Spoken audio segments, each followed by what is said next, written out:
Hey folks, it's Chris with the Human Project.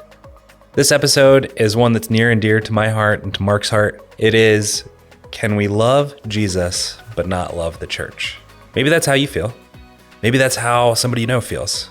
In this episode, we explore why that might be, what's behind that, and what we can do about that. Take a listen to this episode. Let us know what you think. Hey, Chris. Hey, Mark. Good day, sir. Good day to you. How's it going today? It's going good. Awesome. I am excited and nervous Yeah. for this topic that we're about to talk about. Because it's something that I've got to experience both sides of. And it's a topic that I've heard a lot, especially over the last couple of years. It's this notion, this concept of I love Jesus, but not the church. Wow. Yeah. A lot of people say they have a good relationship with God, but they're not part of a community. Mm-hmm. And so I want to kind of explore that together today. Yeah. Like, why do we think that is? Is it possible to do that? What's behind the scenes with that? And what do we do about that? Yeah. Either for people that are in that circumstance or people that know people that are in that circumstance. What does that look like for us? Mm-hmm. What's responsible for us to do? So this is, I imagine this being an exploratory conversation for us. And I'm hoping we can tie something together at the end. Yeah. But this is, I think, a topic that's both been on our hearts a lot, considering the ministry that we do. We get a lot of people that come that are not part of a church, and they get to experience being listened to, being heard, and seeing community for the first time for a lot of them. Yeah. And so I just want to explore that together. Very important. Yeah. For many. Yeah. Yeah, I think it is. I find it to be a really important topic. I mean, this may be stating the obvious, but just to state it, I mean, the body of Christ, that's the intent of the church, right? And I say, so I'm trying to expand the definition a little bit. Certainly it is congregations, what we think of in America, right? Congregations and buildings, meeting on Sunday mornings. That is an aspect of it is much bigger than that. Intention is much bigger than that. But the reason this is so significant is because we're intended as the community and communities, both small c and big C, of Jesus, to be his body on the earth. We're intended to be walking it out as a group of people. Yeah. And this to me is an evidence of failure in that, which isn't surprising because we're humans, and yet it is very painful. And it's also hindering the kingdom. Yeah. So I think what you're asking is let's define our terms. Yeah. When we say church. Way to dig out the question. Yeah. I'm surprised I had to do that, Mr. Question Mark. I'm a little sleepy today, I guess. I don't know. There you go. It is a rainy day. It's cold.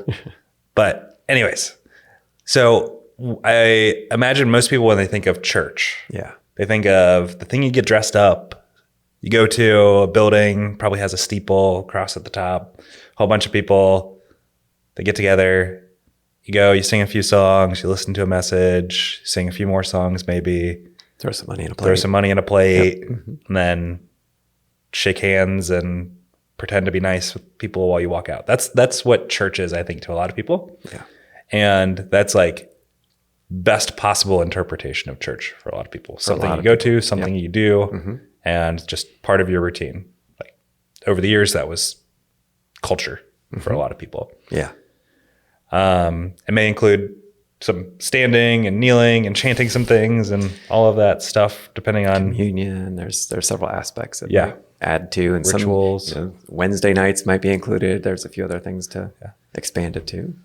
Or for our folks in the South, Sunday morning, Sunday night, Wednesday night. Yep. Yeah. Southern Baptist. I did that for a little while. And yeah. Like, man, I see you guys a lot. That's best possible interpretation for some people. I think a lot of people, when they think of church, they think of those people that will judge you or condemn you or not welcome you in or look at you funny, like come into the building or some neighbor down the street that has all of the signs out in their front yard. Like, I love Jesus, blah, blah, blah. And like, you know, that person's not matching what they're proclaiming to match. I think that those types of things are church to a lot of people. Yeah.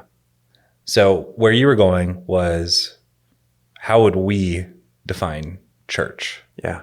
And our hope is that it's very, very close to the biblical definition of church. I would aspire to such, yes. Yeah. That's true. So what did Jesus talk about with the church? You started to go towards that. And let's be clear too, the things we just were talking about there, meeting on Sunday mornings in a church building, getting dressed up, none of those things are necessarily bad. Yeah. That's not where we're going with that. It's that if that is the limitation, if it's constrained to that and that's it. The definition that comes to mind for people. Yeah. Then we have challenges, because the definition is so much broader, as usual with God. He has big ideas. He tends to do that. He does tend to do that. I think, it's the body of, we're intended to be a representation of Jesus. And that's a huge job. I mean, there's no other way around it. If we really grasp the full work of Christ, and that we are intended to keep walking that out and expanding his kingdom. And as he said, do things that were even greater than he did, which is even more baffling to consider, that we're doing that as his body on earth. That's a gigantic assignment for us that cannot be accomplished on Sunday mornings. Yeah. Because that implies several things. That implies, like, when you think of a body, and Jesus talks about like the feet and the hands and all of those things, and it implies that you're not sufficient in and of yourself. Whoa. Yeah. Now we're throwing punches already. Look at that. Yeah. Like, you need community. You can't do it yourself. Yeah. And I think those people that would say, I love Jesus, but not the church, I want to acknowledge there's probably pain there for a lot of people. And they haven't experienced what Jesus' intent was for church. Yeah. For the church. Right. Yeah. Yeah. Deep pain. I was just talking to somebody yesterday who lived with several people who aren't churchgoers, aren't believers, but they used to. And she said, to a person, they were all hurt in those experiences. So they have deep pain, and they walked away because their experience was the Sunday morning, right? And there was some sort of deep pain for them involved in that. They just, that to them was the definition, and they walked away from it. Yeah. Because of the pain. Yeah. And it seems like a natural thing to do for survival for us. Right. Distance ourselves from the thing that caused pain. Yeah. So when we talk about church, we talk about the church. The model that comes to mind is, there was like a little kids thing, like interlock your fingers. Yeah, interlock your fingers, put your index fingers up. This is the church. This is the steeple. Open the doors and see all the people. And that's backwards from what church is. Church isn't the building. Yeah. Church is the people. Yeah. So much so that, like, Victoria and I are trying to get in habit with Sophia that we don't say we're going to church. Yeah. We say we're going to go be with the church. And it's really awkward to say it is. every single time. It does not roll off the tongue. All right, you ready to go be with the church? Yeah. Instead of just saying, like, go to church. Yeah.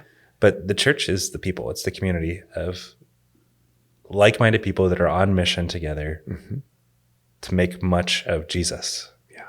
In their lives, in their work, in their communities, all of that. And so I think what a really healthy church does is a couple things. Can I just even the language in that, I think, is worth being really clear. What a church does is, like, it's a local congregation is how I tend to word that. Yeah. To, again, differentiate a little bit. Like, we attend different congregations, if you want to put it that way. We congregate, very churchy word, but anyway, we gather together in different local church bodies, and we are in the same larger church. The church, right? Yeah, capital C in that sense. Church. So just for a little bit, even more distinction, I guess, of the language to me, they're local congregations, which reduces some of the barrier to me between different congregations. It's not like, oh, we're the church. Well, actually, and you're the church. Well, yeah, it gets confusing, and you're doing a good job calling out our own mental perceptions that we bring to it. Like I've been steeped in this for the last 10 years of what does my local church as part of the bigger body church, and that probably sounds super weird for people. Like I think it's calling out our own preconceived notions of what it is that we're used to and accustomed to, and like the body. Strange term. Yeah, it sounds super weird for people because they're like, what do you mean I'm part of a body? That doesn't make sense, especially compared to like in a work setting or a familial setting. Like, the dynamics there and part of that. And I think that's what Jesus is calling us into, is consider like the dynamics are completely different than like if you were part of a corporation or even just part of a family. Like there's elements of both of those things that are there. It's how do we work together as people? How do we help accomplish this? Yeah. But for a local gathering of people, I think there's four primary things. It's people that share life together. Like let's live together. Let's do this. Like you need to know the people that you're in community with. Yeah. There's sharing the word together, which is practicing and understanding what does Jesus intend for us with all of this stuff. And that's what we're trying to do with the Human Project, is dive into the human elements of what does God intend for us to be human. Yeah. There is sharing mission together. So we're all working together. I think we talked about face-to-face versus like shoulder to shoulder. Yeah. That's shoulder to shoulder work. Having purpose together. Working together. And then the fourth one is sending, sharing and sending. Like you are sent. The Great Commission, like what Jesus calls us all to do as believers is to go and make disciples. Yeah. Like all four of those, like you can be a missionary in and of yourself and just go out there and will it and make it happen. But you're still part of a larger body, of a larger gathering. And I think what's really important for us, for people that love Jesus but not the church, is to consider what does that look like for community, and what's the good in that? What would I want to pursue with that? Yeah. I think I hear you inviting those who have been hurt, who maybe have opted out of a church congregation, to consider what are they missing of what God intends for them and for them in community with him. Yeah. And I've shared a little bit of my story before with the church in a previous episode of our podcast. But there was a time that like our family wasn't welcome as part of the church. It was really painful.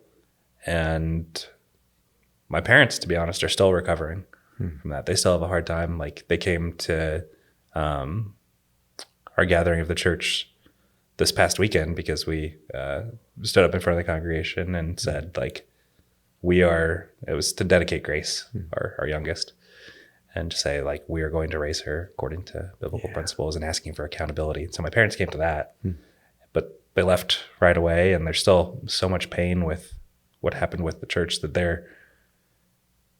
they claim they have a relationship with Jesus, but they don't want anything to do with a local gathering because they're afraid of those scars getting picked at again.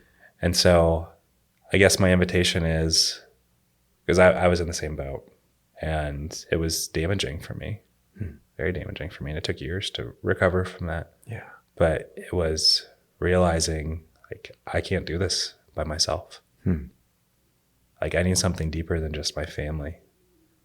I need community of people that care about me, that listen to me, that encourage me, that hold me accountable. And for the last 10 years, I've got to experience that. And it's been life-changing for me. Yeah. And so my ask for people to consider that say, I love Jesus, but not the church, is consider what you might be missing if you get to experience a church how Jesus actually intended it to be. A local gathering of people that do those things, that care.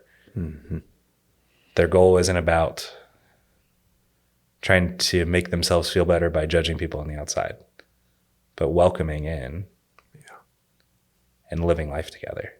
That, I think, is my invitation. And that, I can imagine, sounds very risky. Yeah. Very risky for the pain, whatever the reason was, to step out, to step away, to stay away, it would involve facing that pain and going, that might happen again. Yeah. If I step back into this. Yeah. And so the things Jesus wants for us, that if you will, the benefits, the upside, is definitely a thing to be talking to God about, hearing from God about. Yeah. Wanting and desiring and moving toward in the midst of that, because the risk is real. Yeah, for sure. Yeah. Anytime you get another human being involved, risk of vulnerability is extremely high. Yeah. So what would be some things that you would say from someone who's been hurt, been on the outside and walked back in? What are some things you'd say to people who are in local congregations, in local churches, of ways that they can either avoid the disaster or be welcoming to people who are really hurt and are considering whether it's worth coming back in? One-on-one relationships. That's where it starts. Is, oh wow, all these church people aren't so bad. Like if you're part of a local gathering of the church that you feel is doing those things and you love it, I don't think the come to church with me angle works as much anymore. I think it's let's go out to dinner and let me just hear more of your story. Like people see the life that you live more than the church movement, I guess. I don't know. I guarantee you there's plenty of exceptions to that. Sure. But if you're in that spot where you're like, how do I reach those people that something's not working there? Yeah. So try a different tactic.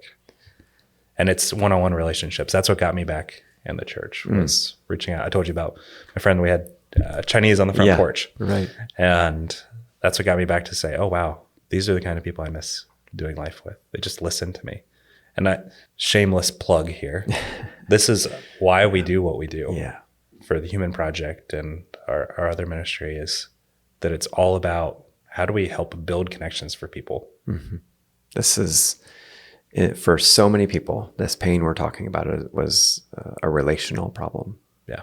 Right. There was maybe something that was prioritized over them, over their relationship, over their the issues that they were facing and the challenges they were facing in their life at the time.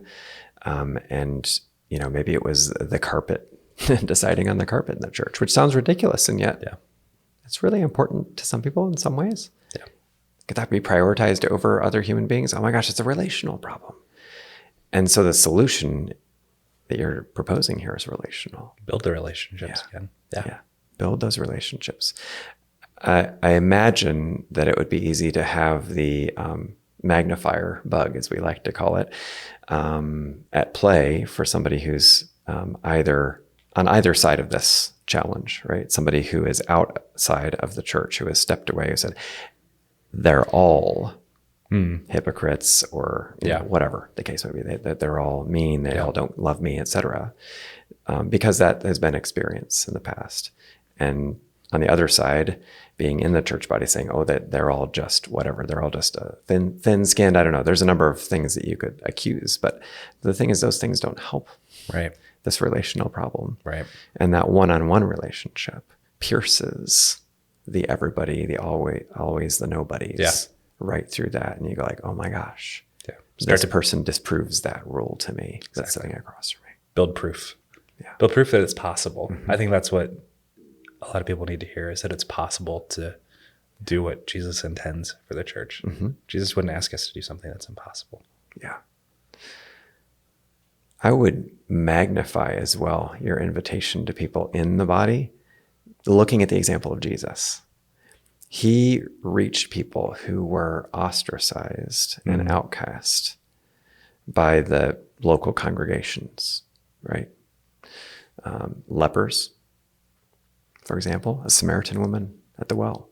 These are people who are way outside, who had been hurt. You can hear it in the way that they respond to Jesus. The Samaritan woman's defensive immediately. Yeah.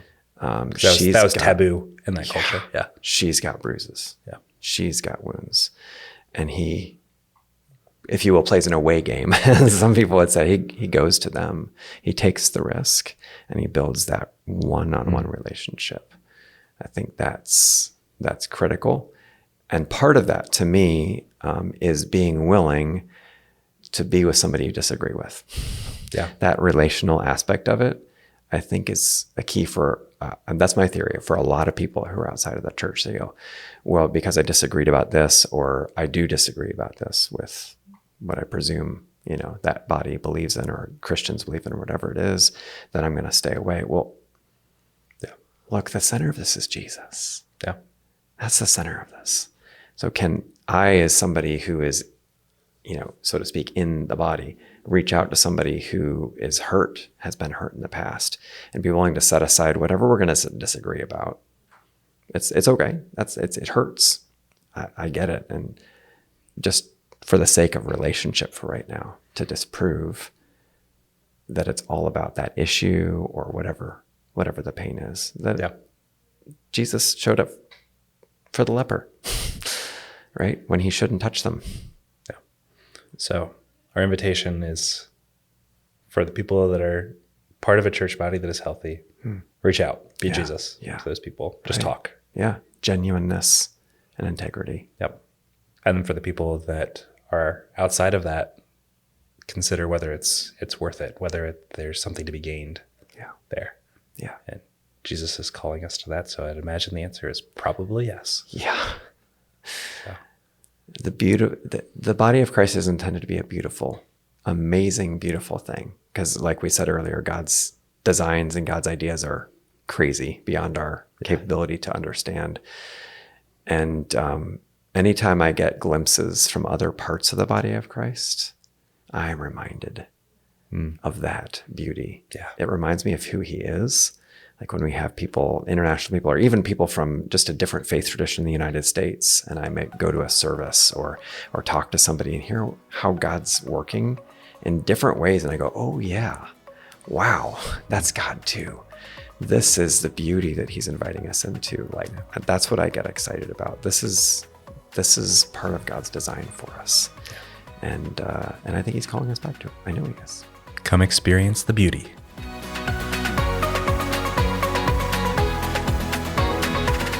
Hey folks, thanks for tuning in today. Behind the mics, you've got myself, Chris Conlin, and Mark Wavle, and our lead editor is Derek Donley. We are a crowdfunded nonprofit. Most of what we do is free because of your generous support. Thank you for joining us in our mission to bring 1 million lives closer to fullness in God's design. To support us financially or to learn more, visit humanproject.us. We'll see you next episode.